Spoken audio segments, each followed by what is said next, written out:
আমি বা আপনি বাংলাদেশকে যতই খারাপ বলি না কেন, বাংলাদেশের কাছ থেকে কিন্তু আমাদের একটা খুব দামি জিনিস শেখা উচিত, আর সেটা হলো একতা। আমি ভারতবর্ষে থেকে যতদূর শুনেছিলাম, বাংলাদেশে কোটার বিরুদ্ধে একটা লড়াই শুরু হয়েছিল, আর সেই লড়াইটা এত দূর অব্দি পৌঁছেছিল যে সেখানকার প্রধানমন্ত্রীকে তার পদ ত্যাগ করে দেশ ছেড়ে বাইরে পালিয়ে যেতে হয়েছিল। হয়তো আপনারা ভাবছেন আজকে আমি বাংলাদেশকে নিয়ে এত ভালো ভালো কথা কেন বলছি, তার কারণ আর.জি. কর মেডিকেল কলেজের মৃত্যুর প্রায় 4 দিন হতে চললো, এখনো অব্দি আসলকে খুঁজে পুলিশ সেটাই খুঁজে বার করতে পারলো না। আর আমাদের ভারতবর্ষে হেলমেট না পরলে বা ড্রাইভ করার সময় সিট বেল্ট না লাগালে ফাইন নেওয়া হয় তোমার সুরক্ষার জন্য।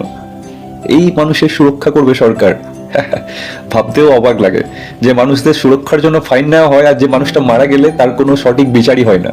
আমি জানি আজ থেকে প্রায় 1 বছর আগে ঘটে যাওয়া স্বপ্ননীলের মতো এই যে মৃত্যুটা, সেটাও ধামাচাপা পড়ে যাবে। ডেলি নিউজে হয়তো তোমাদেরকে 10 মিনিট করে একটা গল্প শোনাবে, আস্তে আস্তে সব ধামাচাপা পড়ে যাবে। আমি ধিক্কার জানাই সেই সরকারি কর্মচারীদের যারা মাছ খেলে মোটা টাকা মাইনে নেয়, অথচ তারা নিজের কাজটাই করতে পারে না।